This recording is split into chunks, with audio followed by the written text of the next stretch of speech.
Okay, hi, and welcome to this ASMR video.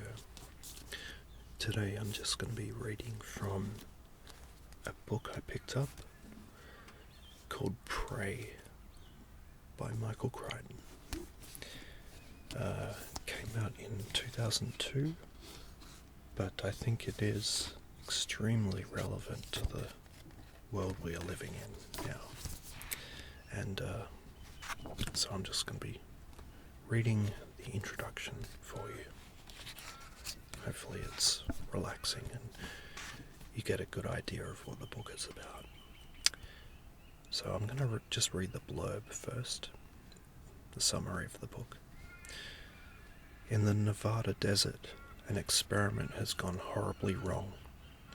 A cloud of nanoparticles, micro-robots, has escaped from the laboratory. This cloud is self-sustaining and self-reproducing. It is intelligent and learns from experience. For all practical purposes, it is alive. It has been programmed as a predator. It is evolving swiftly, becoming more deadly with each passing hour.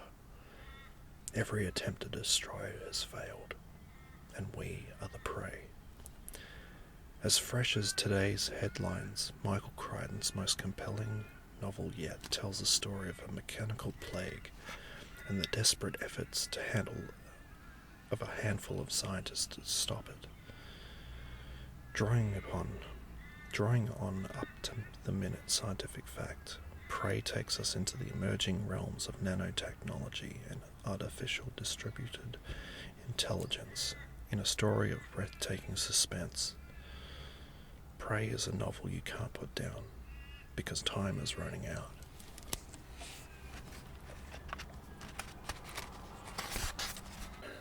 Within 50 to 100 years, a new class of organisms is likely to emerge. These organisms will be artificial in the sense that they will originally be designed by humans. However, they will reproduce and will evolve into something other than their original form. They will be alive under any reasonable definition of the word. These organisms will evolve in a fundamentally different manner. The pace will be extremely rapid. The impact on humanity and the biosphere could be enormous, larger than the Industrial Revolution, nuclear weapons, or environmental pollution. We must take steps now to shape the emergence of artificial organisms. Doyne Farmer and Aletta Bellin in 1991. There are many people, including myself, who are quite queasy about the consequences of this technology for the future. K. Eric Drexler, 1992. Introduction. Artificial evolution in the 21st century. The notion that the world around us is continuously evolving is a platitude. We rarely grasp its full implications. We do not ordinarily think, for example, of an epidemic disease changing its character as the epidemic spreads. Nor do we think of evolution in plants and animals as occurring in a matter of days or weeks, though it does. We do not ordinarily imagine the green world around us as a scene of constant, sophisticated chemical warfare, with plants producing pesticides in response to attack, and insects developing resistance. But that is what happens too.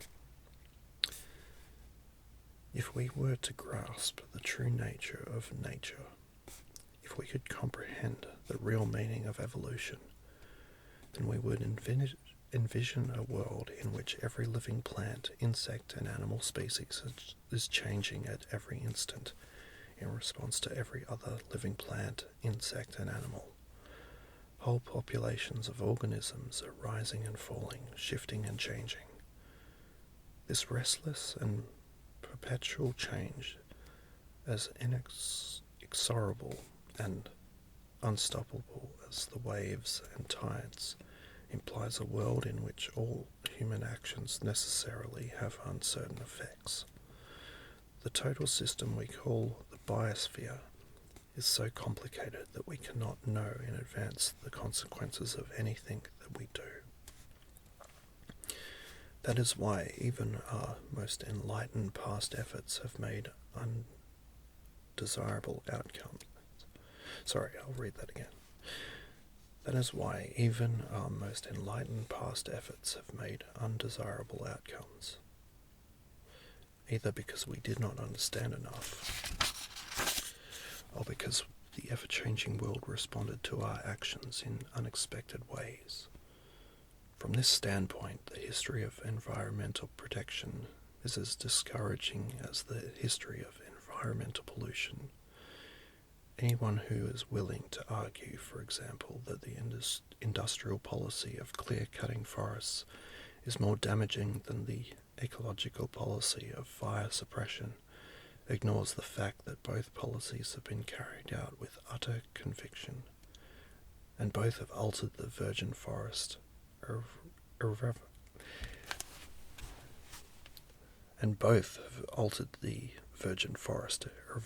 irrevocably. Both provide ample evidence of the obstinate egotism that is a hallmark of human interaction with the environment. The fact that the biosphere responds unpredictably to our actions is not an argument for inaction.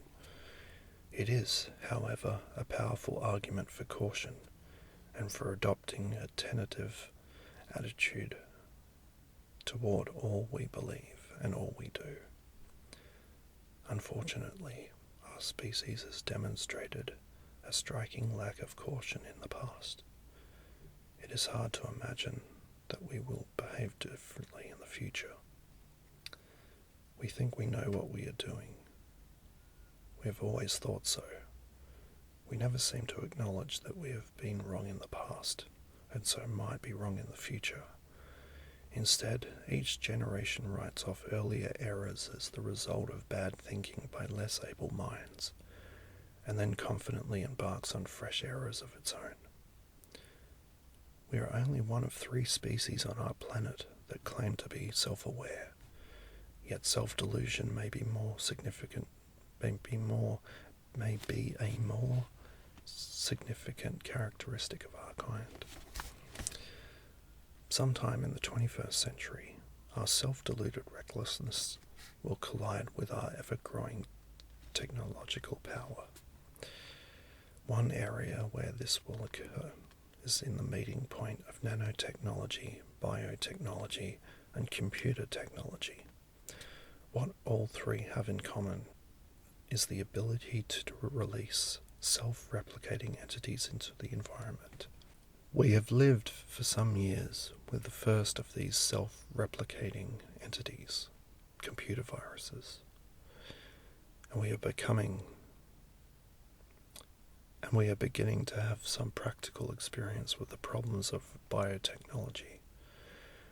The recent report that modified maize genes now appear in native maize in Mexico, despite laws against it and efforts to prevent it, is just the start of what we may expect to be a long and difficult journey to control our technology.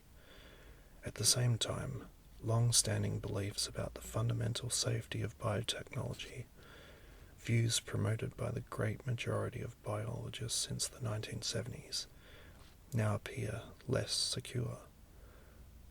The unintended creation of a devastatingly lethal virus by Australian researchers in 2001 has caused many to rethink old assumptions.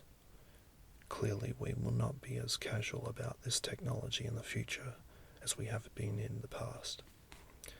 Nanotechnology is the newest of these 3 technologies, and in some ways the most radical. It is the quest to build man-made machinery of extremely small size, on the order of 100 nanometers or 100 billionths of a meter. Such machines would be about 1,000 times smaller than the diameter of a human hair. Pundits predict these tiny machines will provide everything from miniaturized computer components to new cancer treatments to new weapons of war. As a concept, nanotechnology dates back to a 1959 speech by Richard Feynman called "There's Plenty of Room at the Bottom." 40 years later, the field is still very much in its infancy, despite relentless media hype. Yet practical advances are now being made, and funding has increased dramatically. Major corporations such as IBM, Fujitsu, and Intel are pouring money into research. The US government has spent $1 billion on nanotechnology in the last 2 years. Meanwhile, nanotechniques are already being used to make sunscreens, stain-resistant fabrics, and composite materials in cars. Soon they will be used to make computers and storage devices of extremely small size. And some of the long-awaited miracle products have started to appear as well. In 2002, one company was manufacturing self-cleaning window glass. Another made a nanocrystal wound dressing with antibiotic and anti-inflammatory properties. At the moment, nanotechnology is primarily a materials technology, but its potential goes far beyond that. For decades, there has been a speculation about self-reproducing machines. In 1980, a NASA paper discussed several methods by which such machines could be made. 10 years ago, 2 knowledgeable scientists took the matter seriously. And I've already read this bit, but I'll read it again. Within 50 to 100 years, a new class of organisms is likely to emerge. These organisms will be artificial in the sense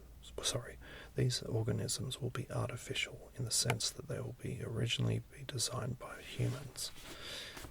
However, they will reproduce and will evolve into something other than their original form. They will be alive under any reasonable definition of the word. The pace of evolutionary change will be extremely rapid. The impact on humanity and the biosphere could be enormous, larger than the Industrial Revolution, nuclear weapons, or environmental pollution. We must take steps now to change the shape of the emergence of artificial organisms.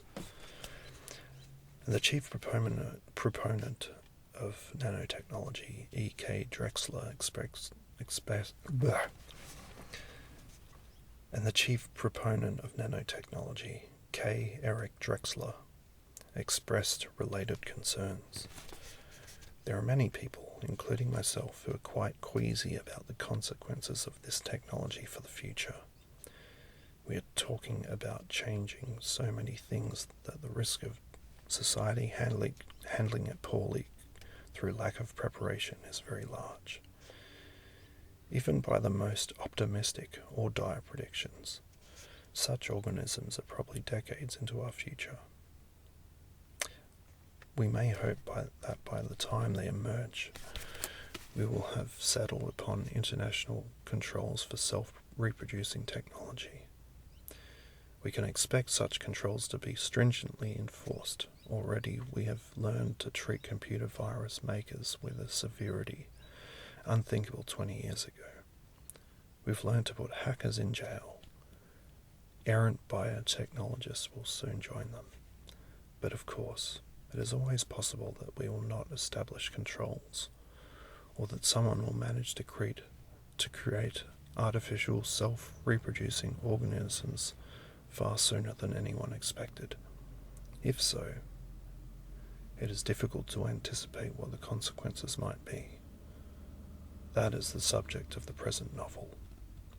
Michael Crichton, Los Angeles, 2002. I think Michael Crichton is definitely one of my favorite authors. I love his writing style and how technical he gets, but also manages to produce amazing adventures out of them. So I'm really keen to continue reading this book, as it is very, very poignant to our times now. And not just nanotechnology, which I don't know how do you know a camera is, how can you make a camera the size of the diameter of a strand of hair? How do you fit all that technology in there? That's just crazy. But it will happen. I don't know how. How do you even know it's there? That's what I don't understand. So I hope you enjoyed my little introduction there. And thank you very much for listening to me.